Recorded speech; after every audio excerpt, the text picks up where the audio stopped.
पहले जब हम ब्रह्मा कुमारी आश्रम में आए थे तो कुछ किताबें देखी, बहुत अच्छा लगा कि इनका काम बहुत सुंदर है, मुझे इनके विश्वविद्यालय जाना चाहिए। इत्तेफाक से मेरा 3 साल बाद आना भी होगा। यहाँ की पाकिज़गी, पवित्रता, खिदमत गुजारी और बात करने का अंदाज मुझे बड़ा प्यारा लगा। मेरा तो दिल ही बदल गया। ब्रह्मा कुमारी यूनिवर्सिटी से एक मैसेज जाएगा कि करप्शन और झगड़े फसाद कंट्रोल कैसे हो, आपस में हम लड़ाई झगड़ा न करें और यूनाइट होकर इस मुल्क की तरक्की के लिए बेहतर सोच हम लोगों की हो। ब्रह्मा कुमारी आश्रम में ईश्वर अल्लाह क्या बताते हैं उस पे अमल करने की बातें बताती, मुझे बहुत खुशी होती है। हम सबको इस विश्वविद्यालय से नसीहत हासिल करना चाहिए। ब्रह्मा कुमारी तो सबसे बेहतर नाम है, वो उसी का नसीब होता है जिसके कर्म बेहतर हो। ब्रह्मा कुमारी बताती है कि मेरी इबादत, मेरी पूजा बेहतर होगी तो मुझे जन्नत मिलेगी। दादी जान से मिलकर बड़ी खुशी हुई, मुझे उन्होंने आशीर्वाद दिया और राखी भी बांधी। इस उम्र में बड़ी अच्छी, बड़ी प्यारी वसीयत की बात बताती है। अगर ऐसे सारी भारत की हमारी बहनें, माताएं की सोच विचार हो जाए तो फिर देश बदल जाएगा मेरा। यहाँ से जाने के बाद शहरों में और अपने कस्बों में इसका मैसेज देंगे कि हम ब्रह्मा कुमारी यूनिवर्सिटी गए थे, वहाँ दीदी से, बहनों से और भाइयों से मिलकर बड़ी खुशी हुई। आप लोग भी इस ब्रह्मा कुमारी यूनिवर्सिटी से जुड़े और अपने मित्रों को भी जोड़िए। ब्रह्मा कुमारी यूनिवर्सिटी के अंदर सबसे बड़ा खास चीज अमन शांति का पैगाम देने वाला ब्रह्मा कुमारी का दिल है, इसलिए हम शांति से शुरुआत करते हैं। ब्रह्मा कुमारी एक दूसरे के दुख सुख में हिस्सा लेने वाले हैं। इस विश्वविद्यालय का संदेश आपसी मोहब्बत, प्रेम, भाईचारगी के साथ रहे, ये मैं नसीहत लेके आया हूँ। आप लोग भी गौर करें और अमल करें, ये संदेश जाता रहेगा तो आने वाले समय में कट्टरता दूर हो जाएगी। ब्रह्मा कुमारी और ब्रह्मा कुमार भाई लोग तो मिसाल ही नहीं है, बहुत बेहतर अंजाम दे रही है। पूरे वर्ल्ड में इसका मैसेज हो जाएगा कि आने वाले वक्त में बिल्कुल परिवर्तन आ जाएगा। बड़ा अच्छा लगा, खुशी हुई। सारे धर्म के लोग सोचने में मजबूर हो जाएंगे कि ब्रह्मा कुमारी क्या चीज है, इनकी विश्वविद्यालय में क्या पढ़ाया जाता है। महापरिवर्तन की शुरुआत तो हो गई है इस विश्वविद्यालय से। हम तो प्रार्थना करेंगे, दुआ करेंगे कि आप और तरक्की करें। ओम शांति। ब्रह्मा कुमारी बहन जमीला अबू रोड कहती हैं, वह सुहावना दिन था 7 सितंबर 2003 का, जब मैंने शांति वन की पावन भूमि पर पैर रखा। सुखद शांति के गहन प्रकंपन अंतर मन की गहराइयों को छू रहे थे। सेमिनार में हम 3 दिन के प्रवास में आए हुए थे। समझ नहीं आ रहा था कि जब भी तपस्या धाम जाएं या बाबा के कमरे में बैठे आंसुओं की बाढ़ क्यों आ जाती है। आंसू रुकने का नाम ही नहीं ले रहे थे। निमित टीचर से पूछा, दीदी आप हमें कौन सी जगह ले आई, हमें आंसू क्यों आ रहे हैं। उसने बताया, आप 5000 साल बाद अपने प्यारे पिता परम पिता से मिली हो, इसलिए ये मिलन के आंसू हैं। समझ में नहीं आया कि 5000 वर्ष क्यों बोल रहे हैं, मगर अंदर से गहन शांति की अनुभूति हो रही थी। टीचर बहन ने यात्रा भोजन लेने की बात कही। मैंने सोचा सिर्फ 3 घंटे का उदयपुर का रास्ता है, बहनों को क्यों तकलीफ दूं। उनके बहुत आग्रह से मैंने यात्रा भोजन स्वीकार नहीं किया। वैसे तो होटल में कुछ भी खा पी लेते थे, मगर उस दिन कुछ भी नहीं खाने पीने की इच्छा हो रही थी। घर पहुँचे तो फ्रिज खोला, मांसाहारी पदार्थ रखे हुए थे। देखकर उल्टी जैसा महसूस हुआ। मम्मी ने आग्रह किया कुछ तो खा ले, मगर अपने आप ही बिना किसी आंतरिक पुरुषार्थ के गिलास तक भी छूने से परहेज हो रहा था। मैंने बीमारी का बहाना बनाया और प्रसाद भी स्वीकार कर लिया। परमात्म शक्ति इतनी प्रबल होती है कि पहले दिन से मांसाहार, लहसुन, प्याज छूट गए। घर से 12 किलोमीटर दूरी पर सेंटर था। कांग्रेस में नेता होने के कारण और अन्य कई व्यस्तताओं के कारण प्रतिदिन मुरली क्लास में जाना मुश्किल पड़ रहा था, और मुस्लिम होने की वजह से मुरली क्लास में कुछ भी समझ नहीं आता था। लक्ष्मी नारायण, सतयुग, नर्क, ब्रह्मा, हमें इनसे क्या लेना देना। एक 2 दिन तो मुरली क्लास में आए, फिर बंद कर दिया। 2-3 दिन नहीं गए तो निमित बहन का फोन आने लगा, आप मुरली क्लास में क्यों नहीं आए। मैंने सोचा ये तो सिर दर्द पाल लिया। हमने एक नियम बनाया कि सुबह 4 बजे उठो, 5 से 6 बजे तक इनकी मुरली सुन लो, फिर दुनिया के कारोबार में लग जाओ। एक बार मुरली में आया, देश हित, देह के सब संबंधों को भूल मामे कम याद करो। हमने तुरंत सर्व संबंधों से दूर हो जाने की ठान ली। फोन का नंबर बदल लिया, कांग्रेस से 6 महीने के लिए छुट्टी ले ली, कारोबार बंद कर दिया, सेंटर के नजदीक घर किराए पर ले लिया। 4 मास तक हम तपस्या में लग गए। ब्रह्मा कुमारी की सीडीज, किताबें और मुरली को गहराई में जाकर समझने लगे कि ये ज्ञान है क्या, क्योंकि जिंदगी में इतना सुकून कभी नहीं मिला था जितना बाबा के सेंटर पर महसूस हो रहा था। 4 महीने बाद हमने निमित टीचर बहन को सारी बात बताई। तब टीचर बहन ने समझाया, बहन किसी से संपर्क, मिलना जुलना थोड़े ही छोड़ना है, ये तो बुद्धि में परमात्मा प्यार में खो जाना है। उन्होंने कहा सभी को फोन करो। तब हमने घर पर पापा, मम्मी सबको फोन किया, अपना नया नंबर दिया। आबू पावन भूमि में पैर रखते ही तीनों बच्चे भी ईश्वरीय ज्ञान को अनुसरण करने लगे। मेरा एक भाई ज्ञान सरोवर आया, फिर दूसरा आया। इस प्रकार पूरा परिवार आबू आता रहा। उन्हें तसल्ली हो गई कि मैं अच्छी जगह सेवा कर रही हूँ। मैंने बुरहानुद्दीन और फातिमा दोनों बच्चों को बाबा की सेवा में लगा दिया है। आज नहीं तो कल शेष परिवार को भी अल्लाह के पास आना ही है। अब मुझे कुछ नहीं चाहिए, मुझे मेरा बाबा मिल गया है। मैं धन्य धन्य हो गई। तन मन धन श्वास संकल्प सफल हुए। मैं सभी से अर्ज करती हूँ कि आबू में अल्लाह अपने वायदे के मुताबिक आ चुके हैं। आकर अपना अविनाशी सुख शांति का वर्षा ले लो, अभी नहीं तो कभी नहीं। ओम शांति। जिंदगी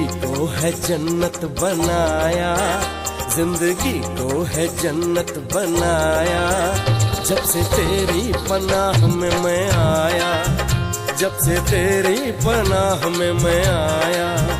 जिंदगी को है जन्नत बनाया, जब से तेरी पनाह में मैं आया।